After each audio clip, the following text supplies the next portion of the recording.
ആദിലയും നൂറയും അവിടെ കുറ്റം പറയാത്ത ആളുകൾ ചുരുക്കമാണ്. ബിഗ് ബോസിന് വരെ കുറ്റം പറയാറുണ്ട്.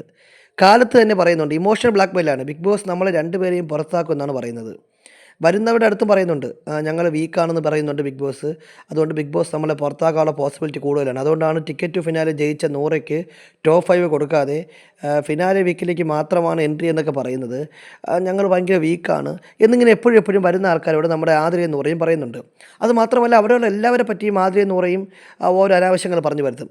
ഷാനവാസ് വൃത്തികെട്ടവൻ, അനുമോൾ കള്ളി, അനീഷ് ഏട്ടൻ ഫേക്ക് പഠിച്ചു വന്ന മുതലേ ഒരേ ക്യാരക്ടർ പിടിക്കുന്ന ആളാണ് അനീഷ്. ഇതുവരെ എടി പൊടി എന്ന് പോലും വിളിച്ചിട്ടില്ല. റിയൽ ആണെങ്കിൽ തെറിയൊക്കെ പറഞ്ഞു പോകും. അവിടെ എല്ലാവർക്കും പി ആർ ഉണ്ട്. ഞങ്ങൾക്ക് നെവിനെ ഒഴിച്ച് ബാക്കി എല്ലാവർക്കും പി ആർ ഉണ്ട്. എല്ലാ ആൾക്കാരും സീസണെല്ലാം കണ്ട് പഠിച്ചാണ് വരുന്നത്. ഇങ്ങനെ സർവ്വ ആൾക്കാരെയും കുറ്റപ്പറഞ്ഞ് വരുന്ന ഇവരെ ഉദ്ദേശമെന്ന് പറഞ്ഞാൽ, കഴിയുമെങ്കിൽ ബിഗ് ബോസ് ഇവരെ വിന്നറാക്കണം, അല്ലെങ്കിൽ രണ്ടുപേരെയും ടോപ്പ് 1ഉം 2ഉം ആക്കണം. ഇതാണ് അവരുടെ ഉദ്ദേശം. ഏറ്റവും വലിയ പി ആർ ഉള്ളതും നാഷണൽ ലെവലിൽ LGBT കമ്മ്യൂണിറ്റിയെ പ്രതിനിധീകരിച്ച് വന്ന ആൾക്കെന്ന രീതിയിൽ ആ നിലയിലുള്ള വോട്ട് ബാങ്ക് ഉള്ളതും ഈ ആദിലേക്ക് നൂറയ്ക്കുമാണ്. പക്ഷേ അവരുടെ സംസാരം കേട്ടാൽ ബിഗ് ബോസ് അവരോട് എന്തോ വലിയ പാതകം ചെയ്തതുപോലെയാണ് കാണുന്നത്.